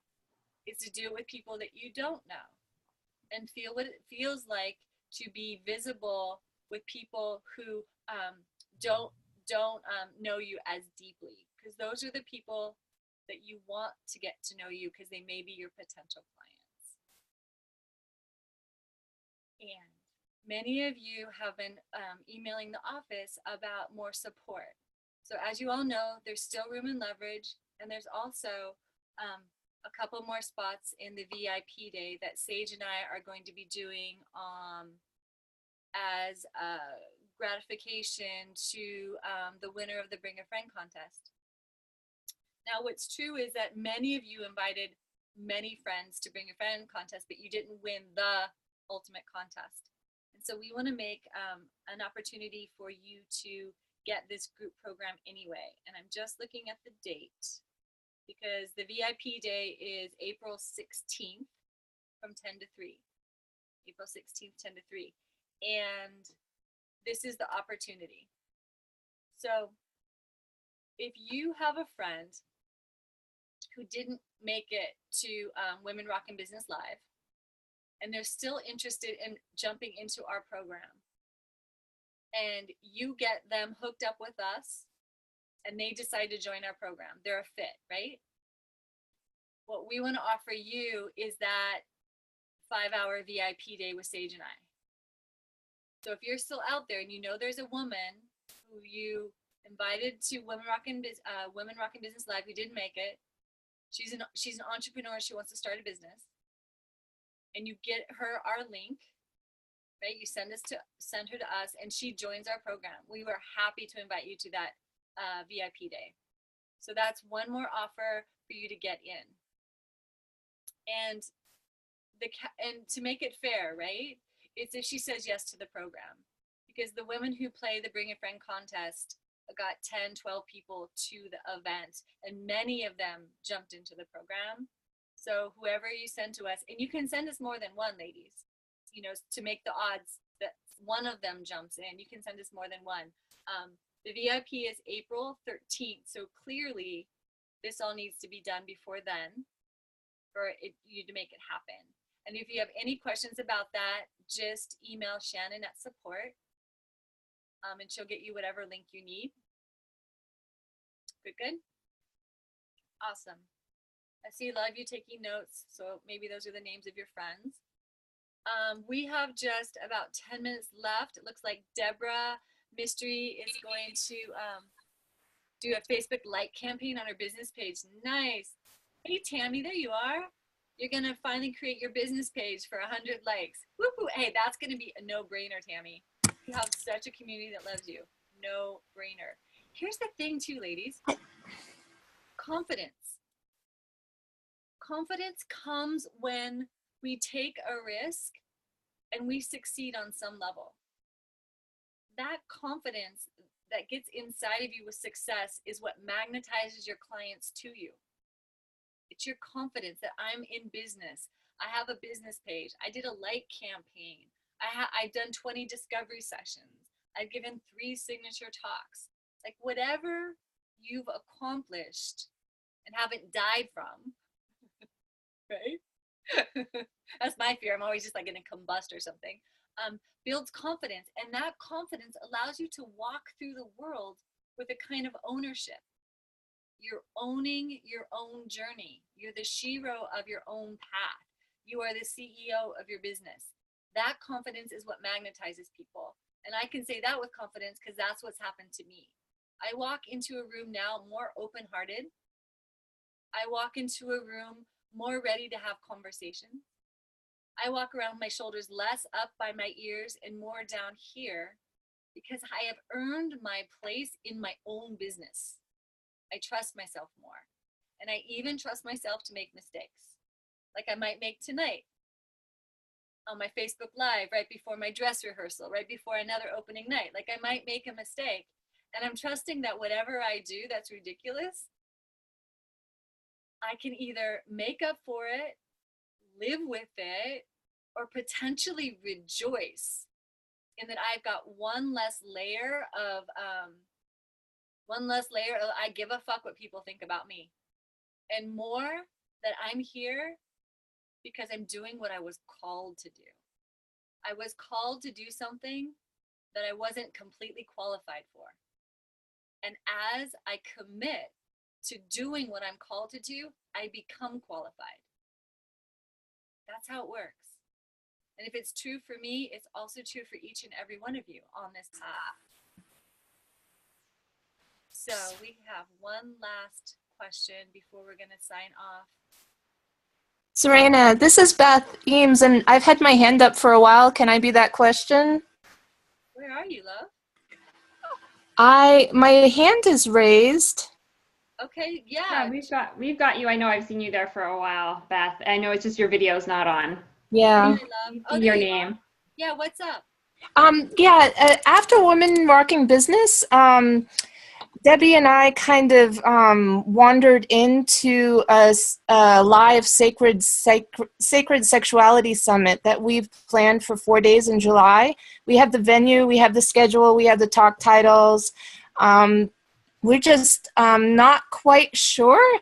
It's a summit, and we're not quite sure how to make money off of it. Okay, awesome. The talks are scheduled. Debbie right here, Debbie Metzger with your hand up. Awesome. Yeah. Debbie, I'm gonna unmute you, and we're gonna do a double. Oh, that's right, because your mic still doesn't work, right, Debbie? No, it works. I'm on a different computer. Woo! Awesome. Gorgeous. So you two are planning a Sacred Spot telesummit. Sacred Sexuality. And it's not telesummit, it's live. We have a venue. At so you're doing a live talk together, is that right? No, it's a 4-day event where there's like 8 to 12 talks every day. Mm-hmm. And so you're the host of this? Yes, we're the hosts of it, yes. And are you charging for it? No, not yet.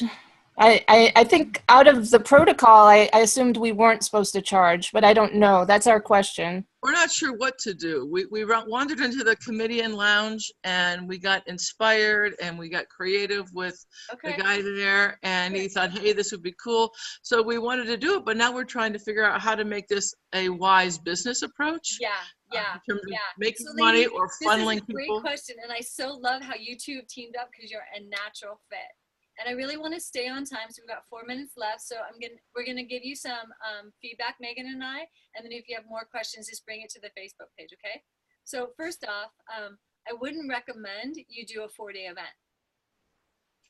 What we're recommending is you give people a piece of something free that they want more of and get them into those discovery sessions. So a 4-day event, if I go to a 4-day event, whether I pay for it or if you offer it free, I'm going to walk away being like, I got what I needed. 4 days. Oh my God, I'm full.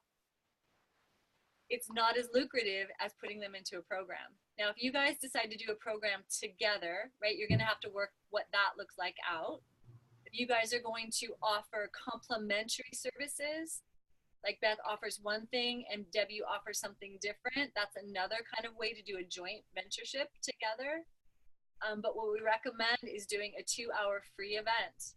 And what you could consider doing, you could do a 2-hour free event and then have it start a day or two later and do a 2-day event, and that jumpstarts your program. But it doesn't give you a very big window to enroll a lot of people. So that's a lot of pressure. It would be better to space those out. Do a 2-hour free event and then do a live event later. That's my quick and dirty. Megan, what you got? Just yes to everything you just said, Serena. Really doing a multiple day live event is for when you're ready to make paid offers and you're taking people through a whole experience, like a whole arc, just like Women Rocking Business Live takes people through that. And that is more what you would learn how to do in Leverage. So that's a possibility for your senior year. So back to that and feeling. And right now you want to get your feet under you of just leading something that's just a couple hours long. If you made something that was a half day, fine, but something that is just shorter, more manageable, and just gets your voices in the room. So each of you could teach a segment or give a talk for that time. And also the Comedian Lounge, I've been there as well in Santa Cruz. It's not a huge space. It's not the kind of space you would choose, quite frankly, for a 4-day event. That's just not going to work. And for the 4 days, there's it's essentially 4 days of like 25 signature talks where we don't go very deep, but we funnel people into our programs, and they're on a variety of different topics. So I don't think someone would go to all 4 days. I think someone would pick a couple hours here and there of what they're interested in. Awesome. Interesting design. So Beth, again, I would consider, like, your question is how are we going to monetize this? And that's exactly the point. Having multiple offers in one day is definitely going to dilute your results for you and Debbie in particular, but for everyone in the room. Because when people have to decide what they want and what they don't want and weed through that, that's where the wobble starts to happen. But they're all funneling into the same program. Right, but you don't need to give people that many choices. Okay. Is what Serena's saying, like Okay. less choices. Got it. Here's your talk. Come to this time. Yeah. Okay. You guys, and kudos for something so exciting. I can feel like the heat under you, so don't stop, right? You've only got 4 minutes of laser coaching, so take what Megan and I said, throw up your next model up on Facebook or get with a coach and keep tweaking this out. Like, you've got something here, just keep going. But what we want to suggest is what we don't want you two to do is put a lot of energy and not have the outcome that you want. Right? Got it. So make sure you get some more coaching on this. Big kiss to Beth. Thank you. Thank you. Persistent all the way to the end. Finish strong. Excellent. So ladies, first task, jump on Facebook, make a commitment. Second task, let your accountability buddy know what you said yes to so they can hold you accountable. Number 3, we will be back here. Not next week, but the following week, April 4th. We do not have a mastermind this month. We will have the mastermind next month. So on the 4th, Sage I will be back to talk about a profit plan.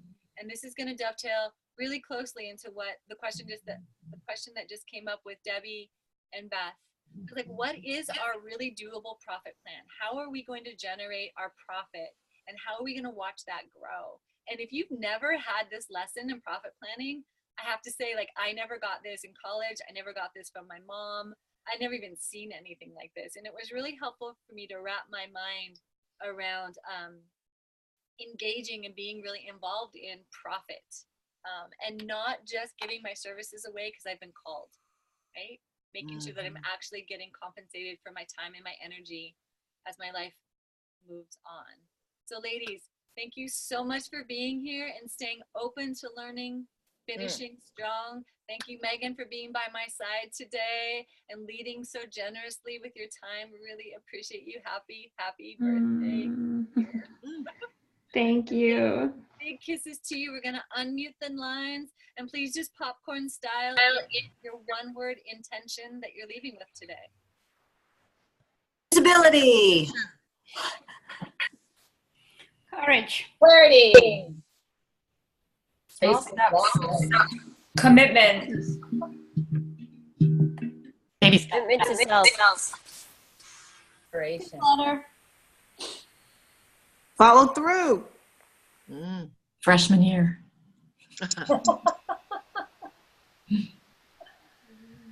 Inspiration and love. Love for all you guys. Serena, accept my friend request so I can see you tonight. Oh, yes.